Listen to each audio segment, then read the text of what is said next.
Good afternoon, and welcome to another edition of the Christian Recorder Dialogues. As you know, over the last few weeks, we have been profiling senior service of the AME Church who will be retiring at the session of the 2021 General Conference.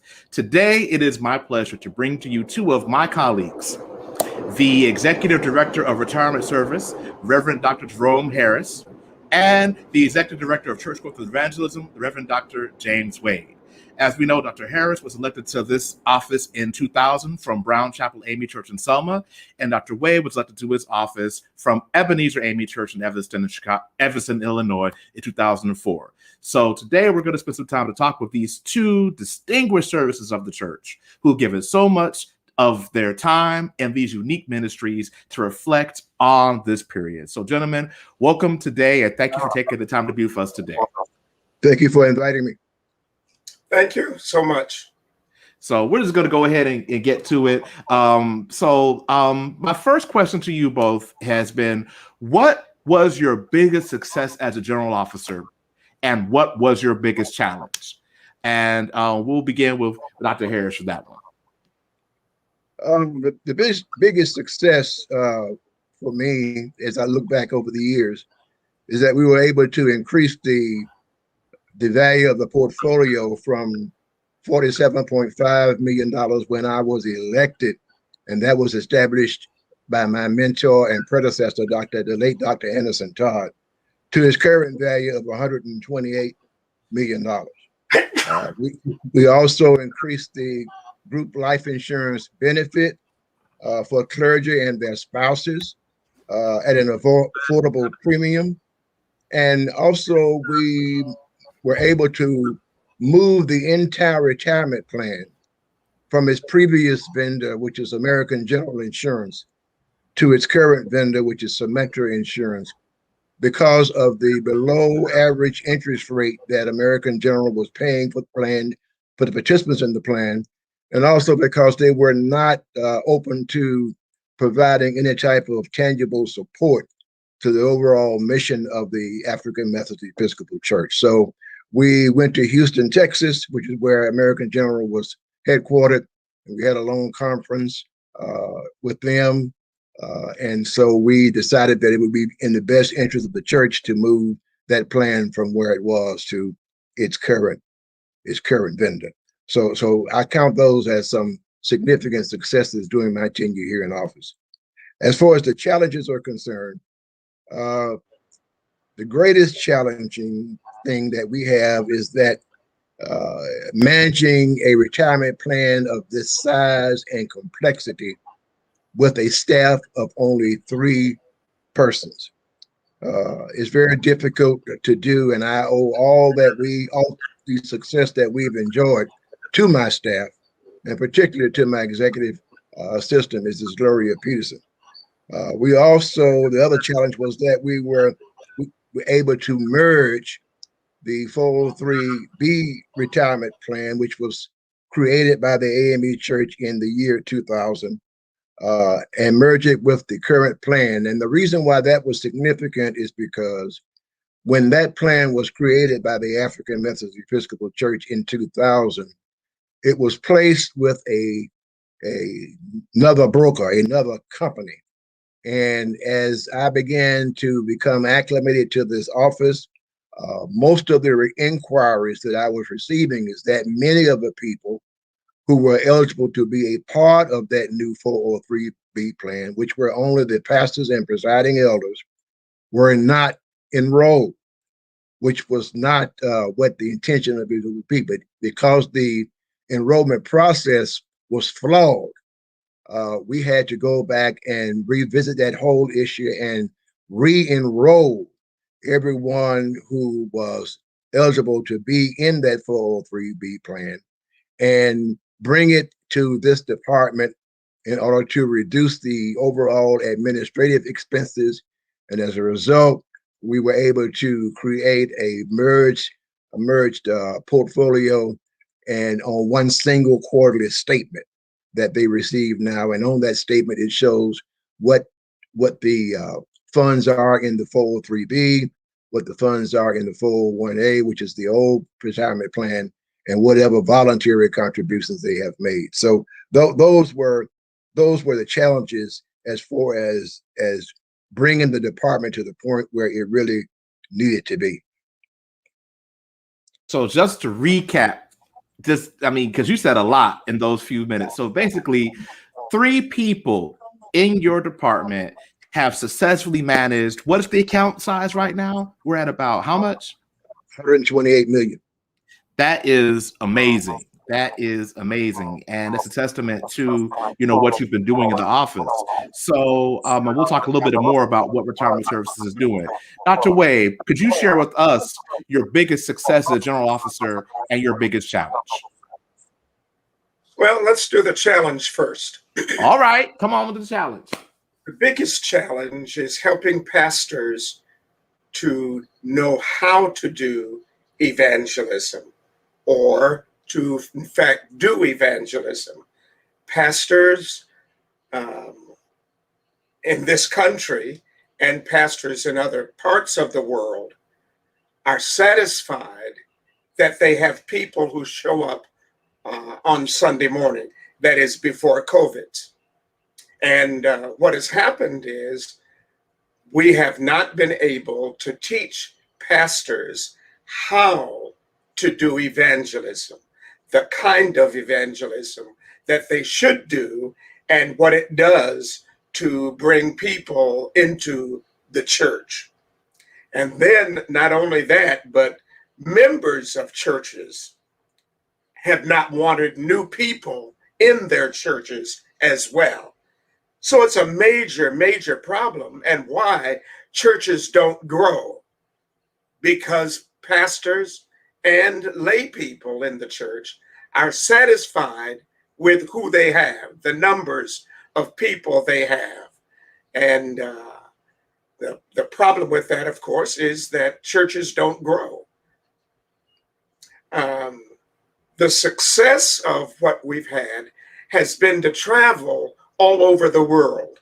And we've taken youngsters from all over the country into places in Africa and other places in the world where they've been able to deal with what's going on and how it's going on in places. Now, our biggest issue has been to go to Africa with young people. And if you will listen to this carefully, there are some Indian places in the in the southern parts of America. And we were able to take youngsters and adults into those places where there are Indian nations living. And our biggest trip was 75 people, about 50 youngsters and about 45 adults into those places. And we were able to really help people see what it means to give their lives to the Lord and to be able to pray in ways that help people outside of the United States and outside of Black people to do their issues of getting people in to receive the Lord Jesus Christ. That has been our major, major effort, and I might add, done quite successfully. I was going to get to this a little bit later in the interview, but I want people to take a look at that globe that is right behind your desk, and they see that globe. And I remember your campaign. Now, I wasn't around connectionally when Dr. Harris ran. I do have a story about the annuities department because my home church in Tennessee is St. John A&E Church, and your predecessor, Anderson Todd, was a member. And I remember when James Madison Granberry was at my church, and he was the one who founded that department. So I am well acquainted with the years of that department. But I wasn't around for your election, Dr. Harris. But for Dr. Wade, I remember Wade Worldwide. I remember your campaign slogan. I remember travel the world with James Wade. And I remember that trip you're talking about, the photos from going to Guyana. And I think that one of the things I want to highlight for our viewers is that you went to places traditionally where AMEs really didn't think about going to, like a mission trip to Guyana, a mission trip to Zambia. You went to places and looked at places that people really didn't see. So that was a little bit later in the interview, but I'm glad that you brought up the fact that you've been a pioneer for global evangelism for this department.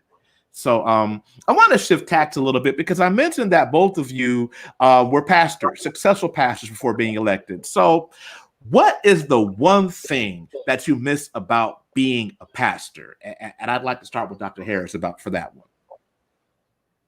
The one thing that I miss most about not being a pastor is not being able to regularly preach the gospel and have the interaction and fellowship with the members of the congregation, about not being able to have the kind of outreach ministries that we had so many of while I was in the ministry, particularly the last charge that I served at Brown Chapel, where we would have coats for crisis children in the wintertime and give out coats to underprivileged children.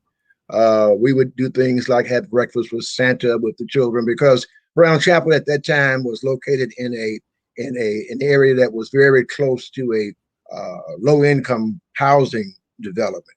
And so many of these children were not involved in the church. They were not coming to Sunday school. That they were not doing the things that I felt in my heart they needed to be doing. And so my wife and I really worked at outreach ministries and doing things that would help them learn and become a part of the church. One of the most significant things I'm proud of when I was at Brown Chapel was that we were able to get Brown Chapel recognized by the federal government, the U.S. Department of Interior, as a historic place because of its involvement in the Bloody Sunday March across the Edmund Pettus Bridge. And all of the time, for every year that we have the commemoration, we would have scores of people that would come from Washington and the world over, actually, as far as we're in Switzerland, just to be a part of the services that when we commemorated the bridge crossing Jubilee at Brown Chapel. So all of those things I miss because being in the position that we have now, I don't have access to being that close to the membership. And that's what I really, really miss most about. General officership, I mean, even as a layperson, I know it's a different type of ministry. And I know that last week, Terry Sewell's mother passed. And Nancy Sewell, yes. Congresswoman Sewell is a member of Brown Chapel, and yes. Her mother. I married her. Yeah, really? I married her, yes. Okay. Yes. And I just wanted to uplift her mother. If you believe the services are coming up, and we just want to acknowledge her passing. Yeah. And she was a distinguished educator in her own right, and a legend in Selma in her own right, even before, being known as the mother of Terry Sewell. I remember when we interviewed her a few months ago, she said, my mama called me and told me the Christian Recorder wanted to interview me, and we had her on. So definitely we express our condolences to her. It's tremendous to see how Brown Chapel has become a landmark. I mean, even with the movie Selma, and we see, and realizing that you were the one primarily responsible for, this renaissance, and, because it always was there, but the historic legacy around knowing Brown Chapel. And I've heard about the Bloody Sunday commemorations and how it grew and grew under your tenure. So it's great to see where they are now. So, So Dr. Wade, what do you miss about being a pastor? Given from your last charge, which was Evanston up here. Well, I said Chicago, but it's Ebenezer Evanston, which is a little bit north of Chicago. Well, I think the thing that I miss most is teaching the staff people. I had about 17 people who acknowledged their call to ministry. And we were able to teach people how to involve the church with schools, elementary schools, junior high schools, and senior high schools. We were able to help parents bring their kids to church. And so, probably more than anything else, the church was able to do a major Sunday school program, particularly for youngsters who were below 10 and above 15, to come to know the Bible. We were able to give Bibles, and we weren't able to always do that when we went overseas. But we were able to give Bibles, help youngsters read Bibles, find Sunday school teachers who were actually educators, and help them with what we did. We ended up having to do Sunday school in about 6 or 7 buildings around Ebenezer, so that youngsters could learn to read, could learn what the issues were around religious words, etc.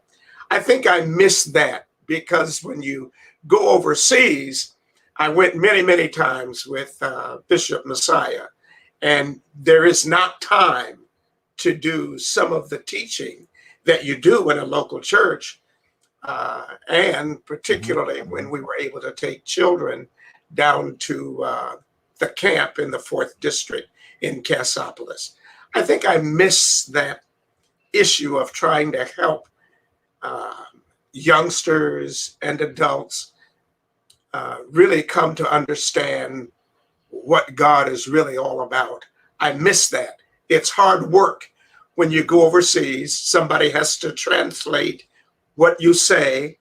And I think I miss this, being able to teach youngsters in your language what they ought to do and how they ought to do it. Teaching part of it. Wow. And I mean, and I know, again, even though you've not been able to do that so much in the general officer position, I know one of the things that you do, I know lots of young persons, like for instance, my good friend, I don't want to put him on the spot, Whitney Castine has been one of the people, one of the young persons, and who's been able to learn from you, Emil Washington. So you've still found a way in that general officer role to, you know, be a blessing to young persons, to help them see more about the church. So you still found a way to do that. But it's interesting hearing both of you, you know, that pastoral aspect. I know our colleague, Dr. Cooper, he shared with me that one of the things he does in his office is that he sends out bereavement notifications. He says, you know, I like to send a card. So he sends a card out to most of the people who have bereavements through Oral Easley's list, because he's like, that's one way of me trying to maintain that pastoral connection. So it's good to hear you all reflect on the pastorate. So to Dr. Harris, you know, one thing about you, when I was reading your bio, and I've known this, you had a successful career as a banker before your election. So how did that influence your tenure in office? And as an aside, why would you want to leave banking to do this in the first place? But how did being a banker influence this job, sir? To tell Oh, you the hold on. truth, You go. actually, I spent 30 years in banking. I retired from a major banking institution as a senior vice president and a regional group manager responsible for three states. And I had attended LSU, Louisiana State University School of Banking. And I was approaching my 30th year at this financial institution. And my mentor and predecessor, Dr. Anderson Todd, was also my pastor at St. John's AME Church in Montgomery. And he, unbeknown to me, he was planning to retire at the upcoming general conference. And so since I was approaching retirement anyway, he asked me, would I consider running or campaigning for this position? And at that time, Bishop Phil Cousin was also present. And he said, Jerome, that's something that you ought to consider doing. And so that's what we did. And that was in, I think, January, I believe, or December of 1999. And the General Conference was going to be held that following July. So I didn't have a long time to campaign. But in so doing, as far as having been in banking for so long, we initiated things that I felt would be very, very beneficial to the church. We initiated a first-time homeowners program, an enterprise zone that would enable low-income people to buy a home for the first time in their lives. It helped me recognize the need for people in low-income areas and those who have been underserved. So when I came to this department, that's the one thing that I was focused on more, because even though we are a connectional church and we have churches of all sizes, and most of my concern and passion was for the small rural churches and the pastors that serve with dedication to those services. And I want to make sure that whatever I was able to contribute to this department would be beneficial to not only the connectional church as a whole, but primarily for those rural pastors who didn't have much financial resources and all those kinds of things, to give them some type of quality retirement future to the best of my ability. So all of the knowledge, having been in upper management of banking and sitting around a boardroom with, I'm the only one that looked like myself in the room. Wow. I learned a lot about how to manage and how to help people improve their financial position. And I was able to do that in banking, and I hope I've been able to do that in this department. I think people take for granted that, they look at the person, the office, they don't look at the experiences that you both have brought. I mean, Dr. Wade, even before you came to the office, you were renowned for being an evangelist. And I know you worked for many years with Dr. Champion, helping to bring his programs together, also as being a great pastor at Evanston. I still hear stories that tell me about, you're the famous nativity scene at the church. I hear stories about that, and the great work you did up in Evanston. And to hear, Dr. Harris, you weren't just a preacher, you were an executive and a bank that was able to bring these tangible skills to us. It's truly, amazing. So, both of you have been in the office now. Dr. Wade, you've been in the office now for, 16 plus 1 years. Dr. Harris, you've been around now for 20 plus 1 years. So what has been the biggest change in the department since you've taken office? When you both were elected, the internet thing that Bill Clinton was talking about, or that Al Gore had just invented, we didn't have it, and we have having this live interview like this. So, what is the single biggest change to your department since you took office? And we'll begin with Dr. Wade. Oh, wow. Well, I think it is the department's ability to teach pastors and lay people how to do evangelism. I think that was a major, major issue. And it was very difficult to teach pastors and lay people how to do evangelism based on where they were and what was going on around them.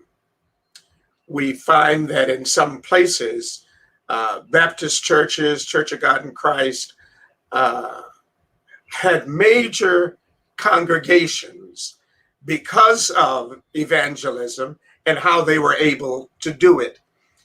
Our churches were not really able to do that. So teaching them the issue of doing evangelism was a major, major, major problem for us. At Ebenezer, we really began to teach youngsters, teenagers, college students, and high school students how to do evangelism. And the interesting thing often was that youngsters from other churches would come and actually receive the Lord Jesus Christ. And then I would then write to their pastor and explain this, and would not take the youngster into our church because they had a church. So that was a major, major issue. The other issue for me was this thing about going overseas. I went with Messiah at least 7 or 8 times to churches in wherever he was serving as the bishop. And we were able to do some questioning of people and then get some questions from them. I think that that was just in Evanston. But my first church was in East Moline, Illinois. And we were able to do the same kind of thing in East Moline. They did not have very many people in their congregations, but we managed to make that happen, and to take persons to Sunday school conventions and youth meetings and all of that kind of thing. But my experience is that the churches in that part of northern Illinois and that part of our churches in places where presiding elders and pastors and people who worked in churches were not really trying to do that. It was a major, major problem from the very, very beginning. East Moline, Rockford, Illinois, and that's where you talked about the flowers. That's where I started a flower ministry or flower shop in Rockford, Illinois. And the people in the church helped me develop that, helped me build buildings, and helped a lot of different ways to do with flowers. We had a television ministry there, and the television ministry was supported by the flower shop. So it did what it needed to do. Wisconsin, anyway, it was a major issue to help people understand what they could do and what they would want to do. And that was the issue about the television ministry and several other kinds of things. It's interesting hearing you talk about, TV ministry. And, I know your department, there's a whole lot in your department. And I don't think people don't understand, the gamut that is in church growth and development. Because for those of you who may not remember, in 2000, we had a massive restructuring, and we'll talk about that in a second, about how Dr. Harris's department that he was elected to ended up being the minimum salary department and the annuities department. And Dr. Wade inherited church growth, church evangelism and extension. So you were actually basically asked to do 2 departments in one.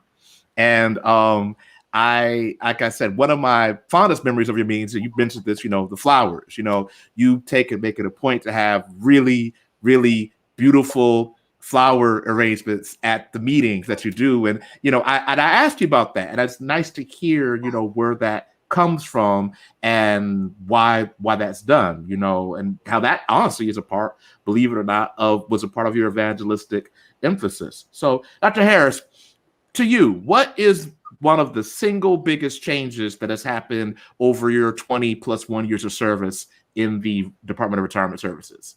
Aside from, and when you do this, can you also explain to us, because one of the things that I had as Jerome board member was asking, we kept changing the names of the department. So if you could tell us, aside from the name changes, what was the biggest change? Hold on, you're muted. Hold on for 1 second. Yes, go ahead. In the year 2000, when I was elected and came into this position, as you're right, John, it was then known as the Department of Pensions, and that was a limited title for the department that had I recognize had to do much more than just pensions. But and you alluded to the fact that it was a time of change as far as internet technology was concerned. And so the first thing that I had to do, I was obligated to do, was to bring this department into that technological age. When I came into office, the staff were virtually working with pencil and paper. I mean, it was just something that I had not been accustomed to coming out of the environment of banking that I did, where everything was at your disposal. And I came into this department and saw how limited the equipment was and so forth. And so I sat down with the current vendor, the Symetra now, and negotiated a way where they would help fund the creation of an internet technology for this department. And so doing that, once that was done and we got online, it now gives all of the participants real-time access to their information as far as their balances are concerned. It's much more accurate. It takes the burden off of the presiding elders and also off the department as well, because many of you may not know that we receive semi-annual reports from each Episcopal district, 1 through 13. And when I was elected, presiding elders were sending these reports in, handwritten scribbles and that kind of thing that we couldn't really even read. And so now with the creation of the online thing, they just simply go online. Their particular presiding elder district is already pre-populated with their ministers.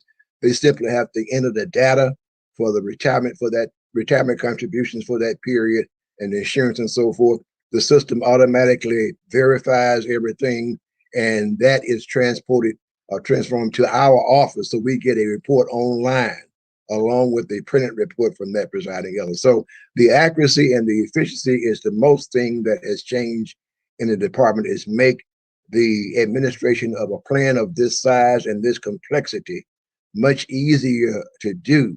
It helps us to be able to address whatever concerns or whatever inquiries we receive from the participants, and we have responsibility for administering the retirement futures for 5,000 plus participants in this plan and their spouses. So this office is very, very busy. We get between 40 to 50 requests for distributions each month. And it is from hardships, retirement, all kinds of reasons that falls within the parameters of the federal regulations that we have to address. So the online reporting system and the computer system, the website, and all that we've been able to develop has definitely moved this department into the modern age and enabled us to be much more effective and much more competent in what we were doing in terms of getting out the statements. When I was a pastor prior to my election, through no fault of his own, but we were lucky if we got a retirement statement once a year. But that is not within the regulations. Most retirement plans must give the participants a statement at least quarterly. And so we started doing that. Every participant now gets a quarterly statement for the contributions for that period. And we started writing a newsletter that is also included in that statement to help better educate our people, make them aware of the opportunities and the advantages that are available to them, and to let them know that we are here to serve them in the best way possible, and to make them more comfortable in having confidence in what we do here in the Department of Retirement Services. So the internet technology has to be the most important change that we've been able to accomplish during my tenure. You know, and I just want to say, I took over this job from Dr. Sutter in 2016, and I'm not going to put the district or presiding elder on the spot, but I myself received at least one handwritten subscription form from a presiding elder in 2016. So there is still room to grow in our Zion regarding these technological things that we need to do. And just and if we could just stay here for a second on retirement services, we were talking about the pandemic, and I know when we initially tried to schedule this, you had mentioned that there's been a lot that's been going on in your department. That there's been an increase in the amount of distributions due to hardships of the pandemic. So, can you just talk a little bit about, just Clerk, what do people need? Because we know African Americans, we know the statistics about Black wealth, savings, and everything.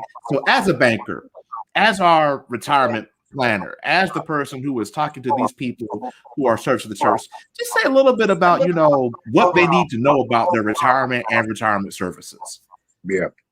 Well, I'm glad you mentioned this past 15 months that we've gone through. The COVID-19 pandemic has had a devastating, and I do mean devastating, effect on the plan's assets and on the pastoral's ability to generate income. Most of the churches have been closed for quite some time. The salaries were not being received. There were a lot of issues, and so that there are certain requirements normally that we must adhere to as far as distributions are concerned. And so we have been inundated with what we call hardship distributions. Under normal circumstances, a hardship distribution must be a distribution that is being requested to purchase a person's personal residence, for example, or for educational expenses for themselves or their children, or for medical expenses not covered by insurance. Those are the approved ways of getting a hardship prior to retirement age. But when the pandemic hit, I had to make a decision in terms of how that was going to be handled, because I really wanted to reach out and help these people, because I knew they were suffering, I knew they were hurting, and so we allow certain distributions to be made under what we call the in-service distribution. If a person was 59 and a half years of age and desired a distribution, then we tried to make it happen up to 80% of their vested balance. And I do believe that in large part, that allowed these pastors to survive this terrible pandemic. And now that the churches are slowly opening back up, things are slowly returning to normal. But when they were requesting these distributions, it's because their homes were the mortgages were delinquent, tuitions for their children couldn't be paid. That was a lot of burden on them, and I just felt compelled, to try to do something within the confines of what the federal regulations allowed me to do as much as I could to help alleviate that burden and that suffering. So that's what we do, and like I say, not only that, but the group life insurance plan that's so dear to my heart. And the reason why that's dear to my heart is because, as I alluded to earlier in my responses, my passion is for the smaller rural churches who don't generate a lot of financial income and that kind of thing. Many of these pastors are extremely dedicated, but they never have the kind of salaries that will enable them to invest in the retirement plan. But the insurance piece at least gives them and their families some sense of financial security. So if the Lord should call them home, they will have at least that benefit for their families, even though their retirement holdings may not be that large. But to get $30,000 or more for your spouses, or for burial insurance, or whatever that may be, I thought and still think that's a significant benefit that we really try to make sure that the pastors are participating in, and those kinds of things. And lastly, I want to say, as far as the education piece and the quarterly newsletter, many of our pastors, and I do mean many of our pastors, do not participate in the Social Security program. They do not do that. And so, which means that when they reach a retirement age, they will not be subject to Medicare or Medicaid. They will not get a Social Security check because they have not paid into Social Security. They have to be in Social Security 40 quarters in order to qualify. And so when I began to recognize that so many of our pastors was going to be really in dire straits when they got ready to retire, part of the newsletter program was to educate them about the importance of becoming part of the retirement, the Social Security program, and to do as much as I could from my office to help them understand the importance of having that benefit. So that's all those things kind of come together. And I know I've said a lot here, but I cannot stress enough how difficult this past 15 months have been in my tenure. And I think a large extent, even though I was supposed to have retired last year and didn't do it, I think there's a reason the Lord kept me in this position for an additional year. And that's so I could probably help these people weather this terrible storm that we are now just emerging from. And I give God the glory for that opportunity. Amen. Amen. Amen. A good firm hand to the plow. Just to realize that, and I mean, you can never save too much. And many of our clergy and persons who work in churches, church administrators, church staff don't save enough. And I think what you just said, I'm just going to, underscore that because you said it beautifully. Just because you get it all today, you don't think you have to pay Social Security, you don't have to pay FICA, understand that there's a bill you may have to pay down the road because you didn't invest into these things. And, just understanding the importance of proper planning. And if you did a harsh distribution, you need to put that money back. Right. And also just underscoring the fact that you said beautifully, your ministry is for the small church. The average AME church is 100 to 150 members. And most of our churches being, somewhere that's average, which means that many of our churches are around, that 100 member mark. And for a pastor who served all their life thinking about these things in our average church, the connection program may be the only program you get. And so you can never invest and save enough. So Dr. Harris, thank you for saying that. I said it again. And, I hope that people hear and understand that it's never too late to take care of your portfolio. Yeah. So Dr. Wade, we talked about, the programming you've done, the travels you've done, the beautiful, beautiful floral arrangements, and the creative programming that you've done.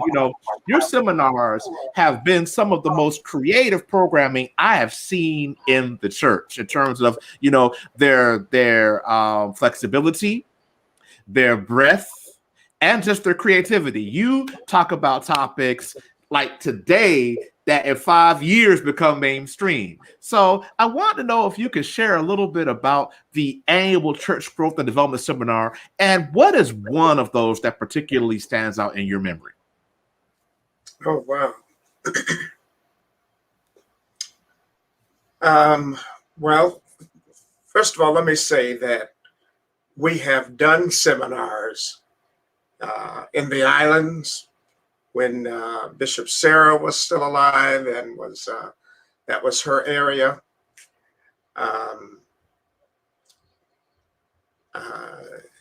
In addition to that, let me say this and then move from it. We were able to build a school in Jamaica because the place where they were having school was not adequate. So we were able to build a school there and had asked George Champion to come and do what needed to be done around using it as a place of schooling. We ended up naming the school, and I'm only saying this because it finally came to me. We ended up naming the school the James C. Wade Basic School. And we gave them a lot of finances and materials when they were trying to get teachers to do what they needed to do. The result of that was that those teachers came to the States for a seminar because we underwrote the cost of their getting there by plane etc., and being able to pay their hotel for them. So now the issue around this, these seminars had to do with what was going on in certain places. You said something to Dr. Harris a moment ago about churches being around 100, 150 people. That was true specifically for evangelism. So even churches that were larger than that really had to work hard at getting people to the seminars. It probably the end of my term as the director of church growth and development, there were a number of places and people who were able to come to the seminars. And when we looked at who they were and what they were doing, because in some places, as an example, the 7th District, I was able to go to a couple of annual conferences, hear what they were doing, understand what they were not doing, and then base the last seminar, which was in the 7th Episcopal District, on what those people needed and what they could do for the people in that 7th Episcopal District.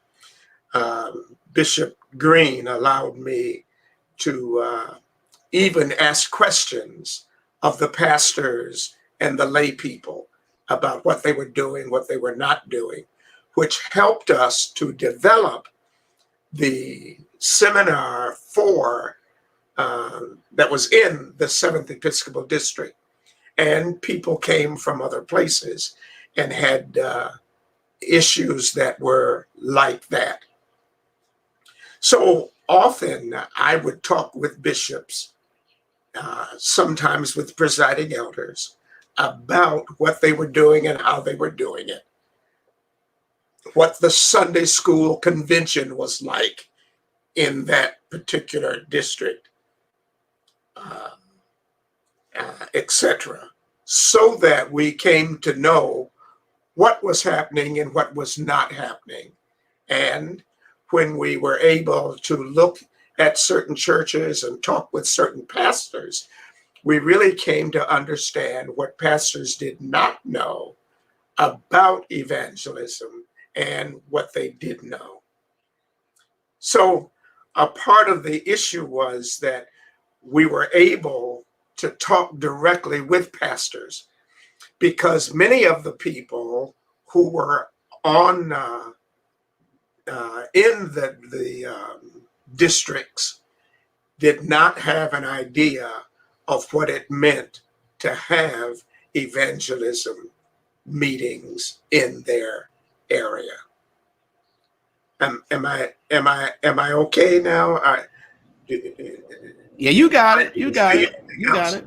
You got it. You got it. You got it. And I think, one of the things that I think we can appreciate is you took the meeting to the places, and we're a connectional church.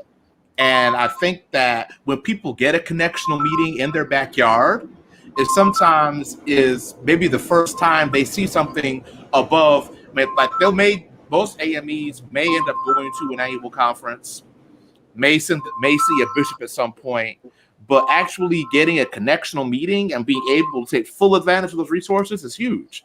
And so you're to be commended for making sure that you move the meeting around. So that is something. So I caught that. Let me tell you one other thing. I was in Africa, and there must have been about 700 or 800 persons at this meeting.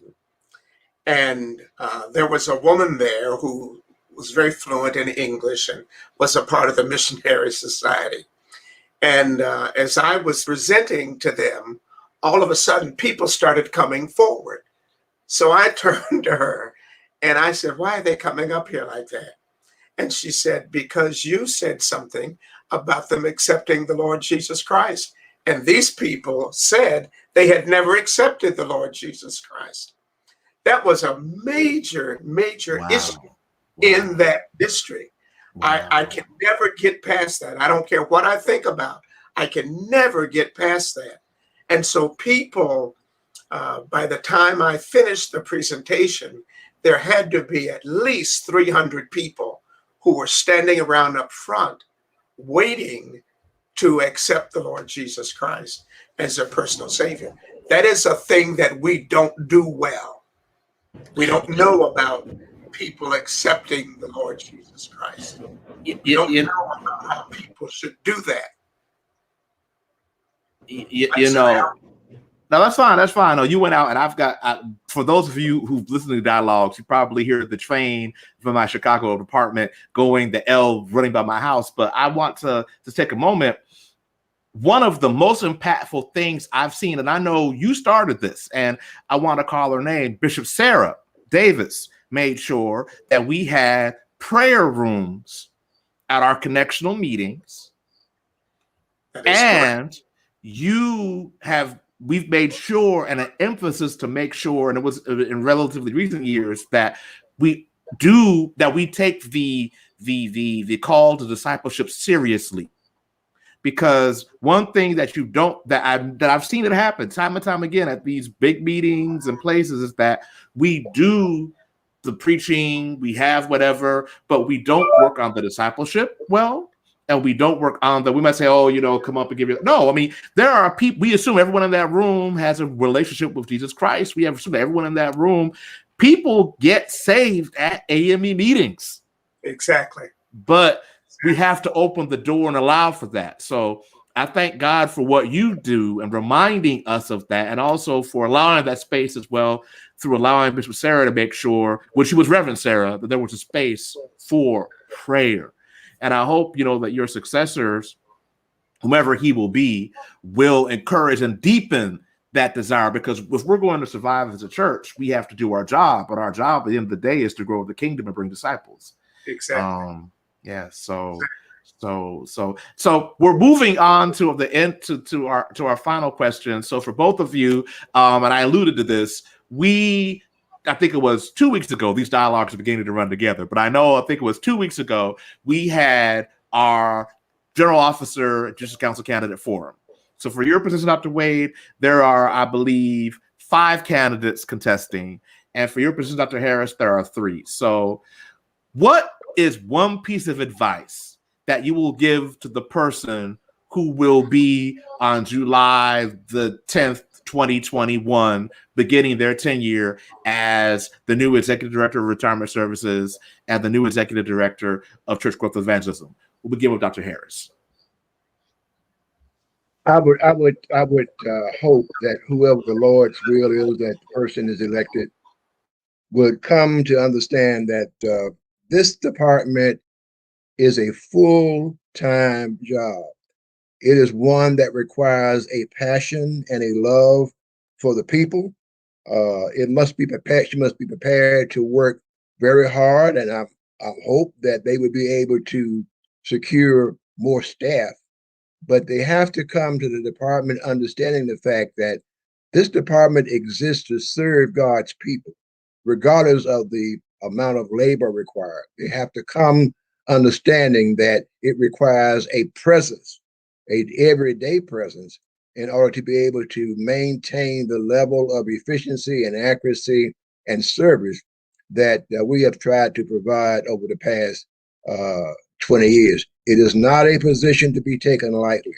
It is not a position that you can be in one place and let it run remotely.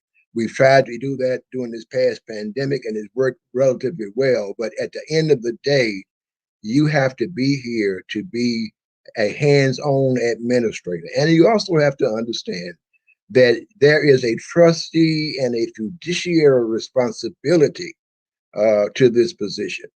It is one that has to adhere by the mandated federal regulations. It is a department that cannot afford to be involved in political concerns and persuasions in terms of how you perform the duties of this department. So I would just say in summation that the person needs to come to this department with the understanding that they're going to have to roll up their sleeves. They're going to have to sit down and learn all of the intricacies that's required to actually be successful as the executive director of this Department of Retirement Services. Thank you, Dr. Harris. Thank you, Dr. Harris. These are some, like, we just got a comment in the chat. Whomever the successors are to the departments will have big shoes to fill. So, and we do know that. So, Dr. Wade, your a piece of advice to your successor. Well, I think a person is going to need to do a lot of reading about evangelism. Before I got this job, I did a lot of Billy Graham stuff for the churches I was pastoring. I did a lot of evangelism of how that could and should be done. I think that a person is going to have to know evangelism and how evangelism can be done, sometimes differently in some places than in others. I do think we are going to need to build congregations everywhere. People have died and left their churches. Some people have left the church just automatically or just didn't want to be a part of what was going on again. And I think that whoever has this job is going to need to be able to know how and why and under what circumstances churches are losing people.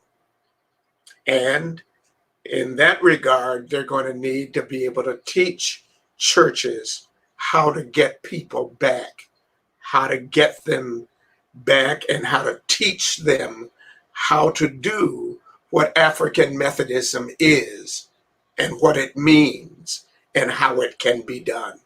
I think that I've had a lot of people lately talk with me about their churches and what's going on and what's not going on, and how churches are being left with very, very few people, particularly here in Memphis, which is where I live and where I am a part of the church.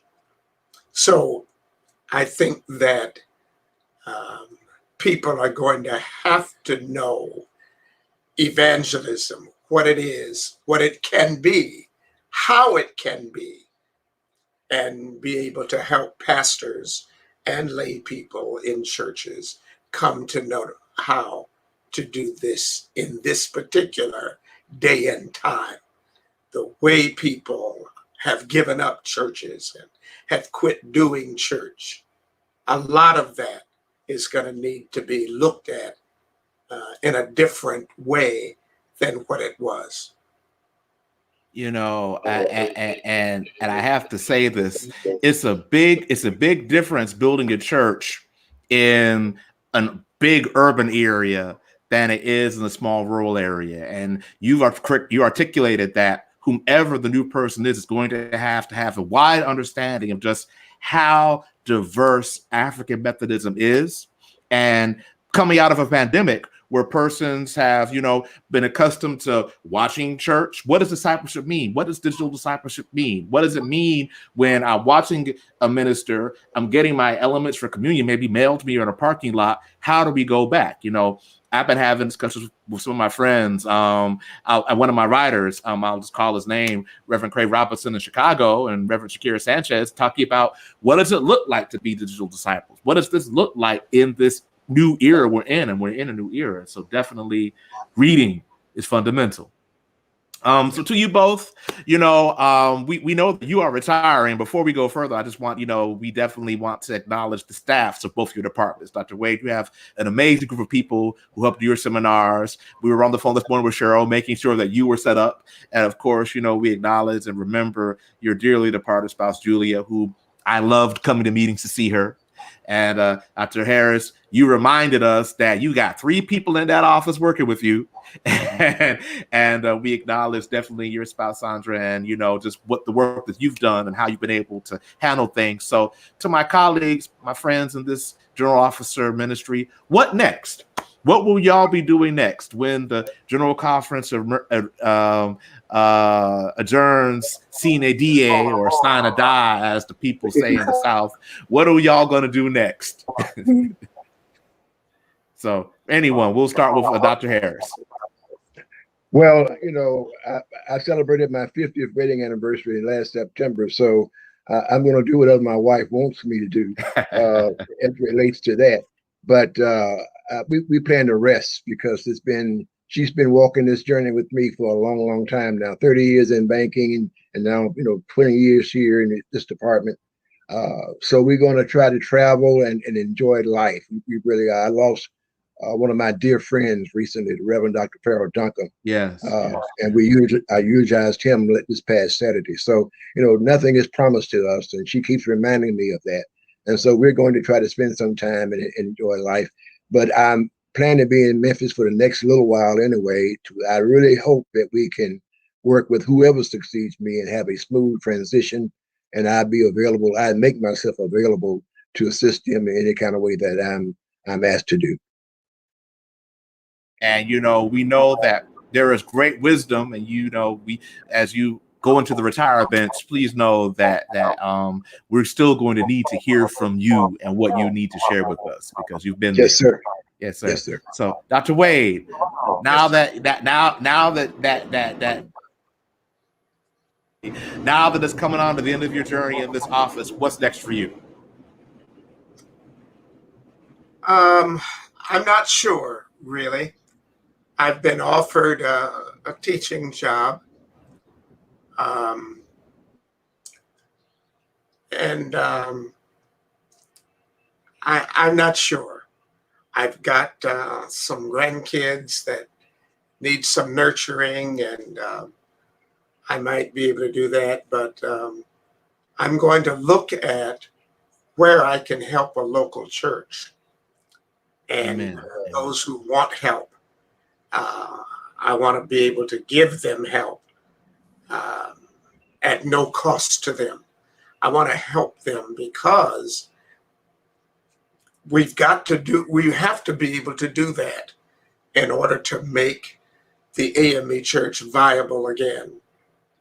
So I think that's it. I'm not really sure.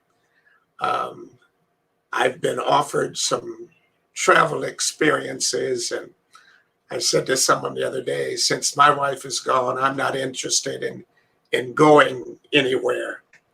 So I just want to make sure that our local churches are able to get back on their footing again. And I think that's about it, really. Mm-hmm. Well, I mean, between the two of you, I'm trying to count in my head right quick. We have 38 years of experience that the church has. And if we add up all our general officers, you're getting to about almost 90 years of experience that the church is retiring. And that experience isn't going anywhere, and it needs to be utilized. So, you've been getting after me. So I think I could deal with Professor Jim. So I think I could deal with calling you Professor Jim.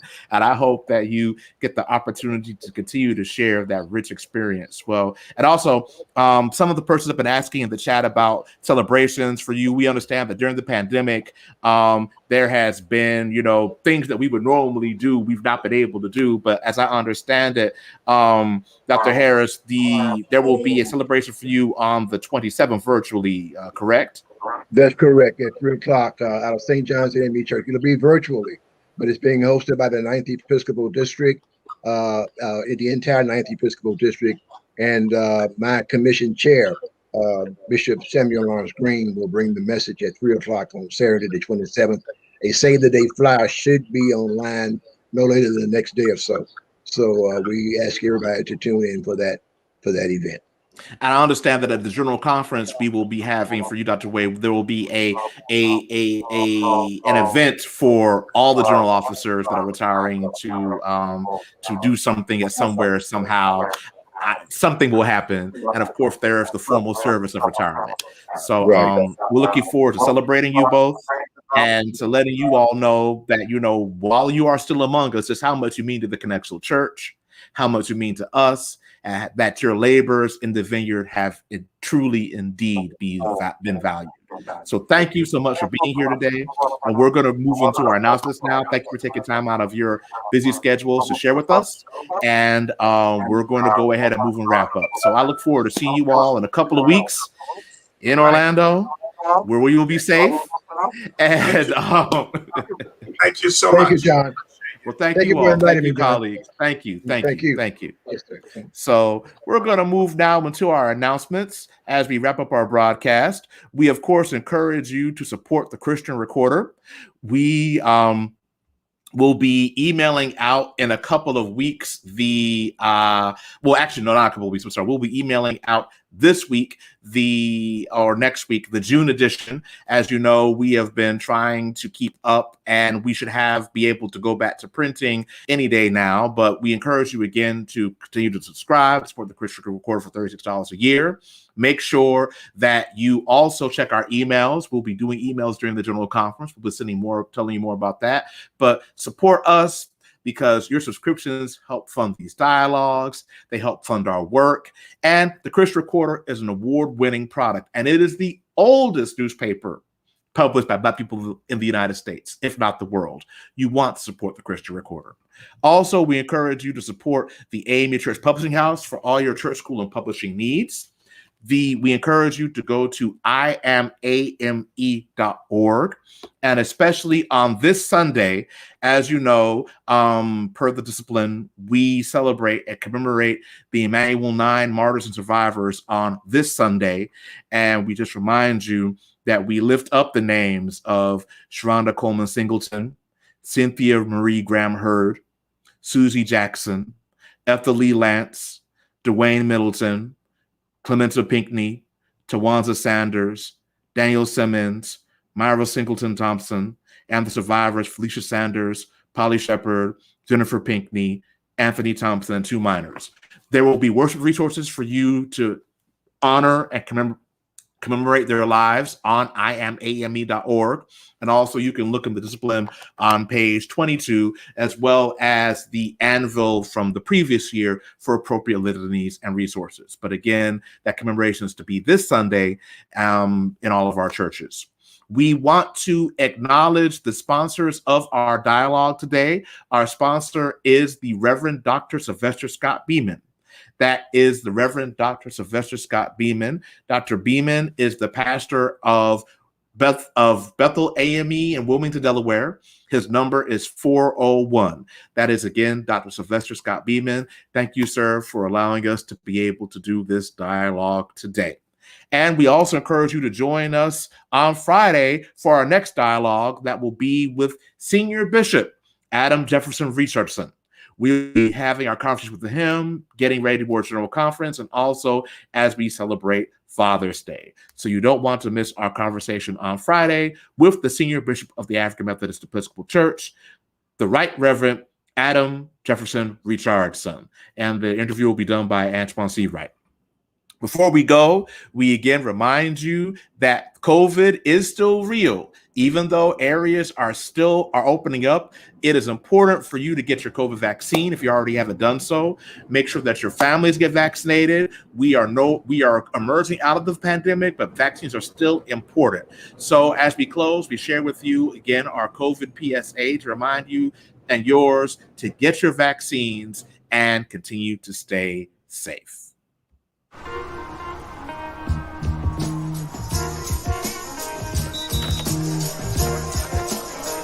It was made to save game nights and marquee lights. Tuesday Night Live, Good Vibes, and the Sunday Drive. It was made to save family meals, turkey naps, and taffeta. It was made to save 9 to 5s and just being able to provide. It was made to save the lifesavers. It was made by the best among us to be effective. The COVID-19 vaccines were made to save. They were made to save us.